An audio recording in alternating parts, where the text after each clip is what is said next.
Judith Light, you play Shelly Pfefferman on the Amazon series Transparent. I'm wondering, how did you come across this project, and what was your first impression of Shelly when you read the script? Well, I came across this project because my agents asked me if I wanted to do a Skype call with Jill Soloway about this new project that she was doing. And I said, I did indeed. And they told me what it was about. I didn't read a script. I just had a conversation for 45 minutes with Jill Soloway, and she told me her vision, and she talked to me about her advocacy for the LGBTQ community, particularly the T part of the community that has been for so long in the shadows. And we talked about the advocacy that we both had for the community. That was what, and when I got off the phone, I had been doing a play in New York, and I called up my manager and I said, and I had been living in New York and, you know, really kind of out of the television scene for a while. And I said, I think this could bring me back to LA. I said, I want to do this so badly. So I didn't read anything. I just had an experience with Jill. And I also knew that my good friend Jeffrey Tambor was going to be doing it. And I was just like, I want in. I want to do this. Oh God, that's I know, a right? wonderful thing. So how surprised were you? Last season, Shelly had a very impressive arc. How surprised were you by Shelly's storyline in season 3? I was very surprised. I didn't know what it was going to do or how it was going to be or where they were going to go with it. But I don't know if you remember this, and very, very few people do. In the very first season, there was a scene where I was talking to the kids and they said something about music. And I said to them, Shelly says, I don't care for music. And I do remember that, yeah. It's like you look at that and you see the arc that has taken 2 seasons to get to where you see why she didn't like music, how she shut herself off, a woman finding her voice again. So no, I didn't have any idea that this is where they were going to go with it. I had no idea at all. And is there, we have, so of course, I know you can't tell us a lot or anything about the upcoming season, but is there anything you can tell us about where Shelly is at the beginning of season 4?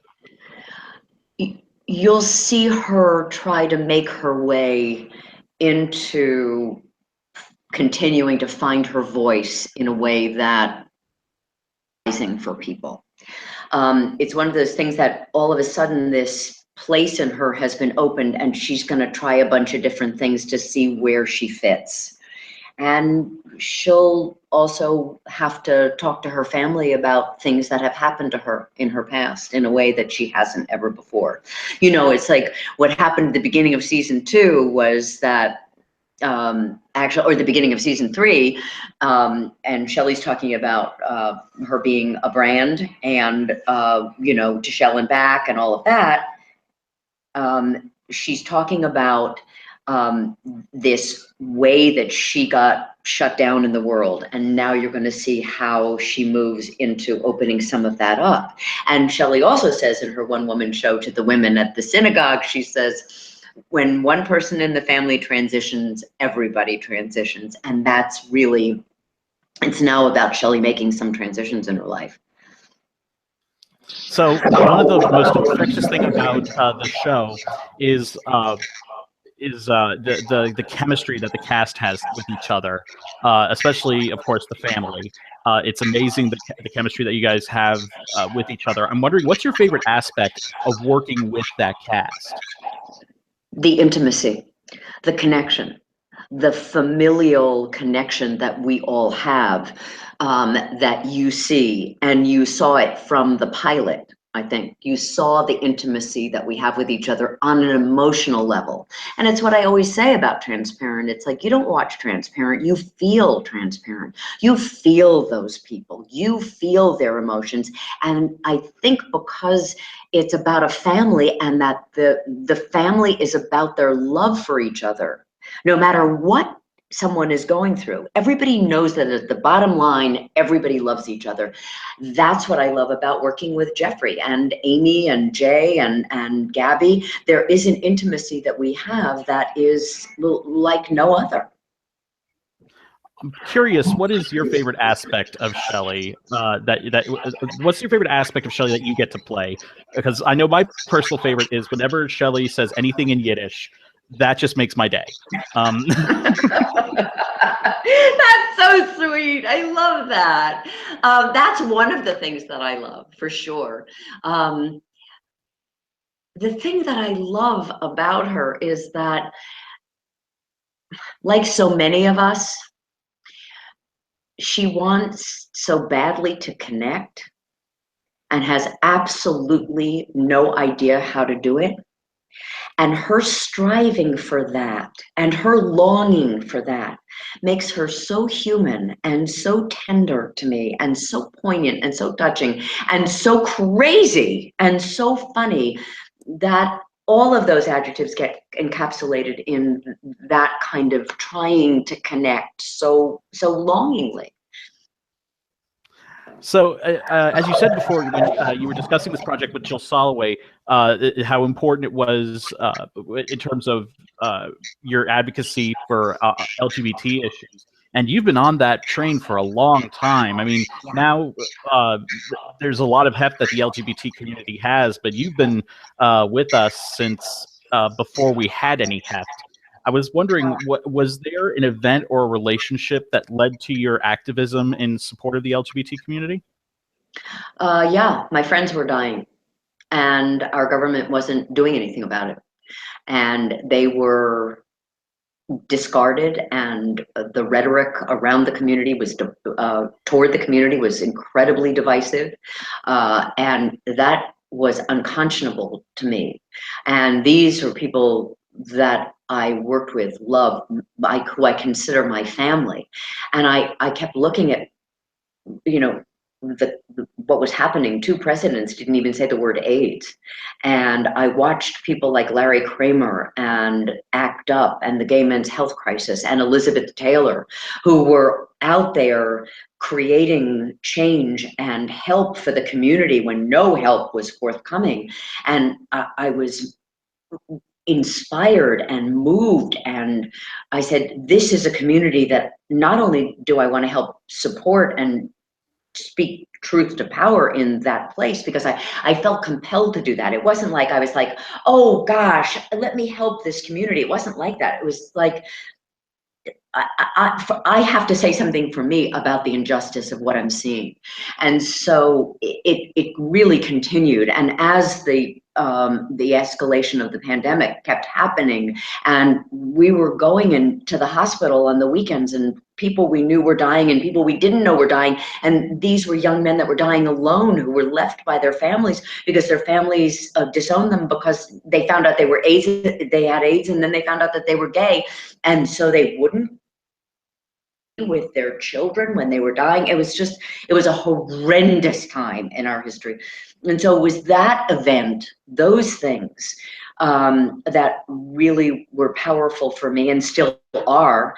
And also I did the Ryan White story, and Ryan White was talking about how people were so cruel to him. I mean, he said people would spit at him and call him a fag. And I heard that, and I was like, this can't be who we are. This can't be the people. This is not the better angels of our nature. And I said, I have to do more, have to talk about it more. And so through the years, what I've come to learn is that this is the community of leaders and courageous, brave individuals who are inspiring the whole world with the way they operate. That's what happened. Plain and simple. I definitely understand what you're saying there. My mom was a nurse in New York in the 80s. Oh, and, God. Yeah, Oh, but God. I keep a picture of her on my desk. Oh. Yes, that's my mother, and she loves this show too. She's a huge fan of yours. So she's still with us? She is. Yes, she is. Oh, good. Oh, good. Yes, I'm glad to hear that. I saw her at work today, so I'm good. Well, tell her I said hi, number one. Number two, thank her for all the work that she did, because she can tell you those stories of that time. Because and it's interesting, because after that, the quilt, the Names Project, the AIDS Memorial Quilt, that was something that we were involved with for a really long time. And I remember the last display that was in Washington in 1996 on the Mall, because the quilt has, of course, gotten so big that now it can't be displayed in its full magnificence. But I remember walking around and seeing parents of young men who had died and sitting by their quilt and weeping and saying, I wasn't there. I wasn't there. And the guilt and the sorrow, and they just needed to be there at the quilt because they weren't there when their child died. And it's like, we have to be better people. And I think the LGBTQ community teaches us how to be better people, how to be authentic people. Everybody has something to come out about. You just have to know what it is. And my manager of 36 years, who passed away last October, Herb, always used to talk about that. He said, we gay people know what we have to come out about, but you straight people, you have to figure it out, and you have to figure out what you have to come out about so that you can be true and real and authentic. And that's why it's so, that's why the show is so powerful to me. That's why Transparent is the story of a person who is saying, who you thought I was, I am not that person. This is who I am. And will you still love me if I tell you who I really am? So and just the answer, yeah. So just one last question to wrap this all up. We just had the Tony Awards this past Sunday. You are a 2-time Tony winner for Best Featured Actress in a Play, for Other Desert Cities and The Assembled Parties. Are there any theatrical projects that we can look forward to seeing you in at some point soon? I need to know so I can save my money. You're so adorable. I can't talk about them right now. There's a couple of things that are in process that we're talking about and looking at. And last year when we were shooting the 4th season of Transparent, which we just finished in May, beginning of May, I was also doing a play at the same time as we were shooting with Al Pacino, which is a play about Tennessee Williams. And he's so extraordinary. I don't know what's happening with that. So that's a possibility of something that may be coming up, but just on the off chance that something happens, just save your shekels. I definitely, I just saw Dear Evan Hansen and I laid down $300 for that ticket. It's worth every penny. And right, and isn't it the most remarkable? I mean, it's in the same vein in a way as Transparent, because it's about finding yourself, finding our tribe. You will be found. And I think that's the message of a lot of things that move people and move their hearts. And hopefully we're going to have a better world by those kinds of artistic achievements. And I'm happy and proud to say that I think Transparent is one of them. I definitely think so as well. And Judith, I cannot begin to thank you enough for doing this with us. All the best to you in the upcoming season of Transparent and the upcoming award season. Thank you, Charlie. I'm really happy to talk to you. Take care. You too.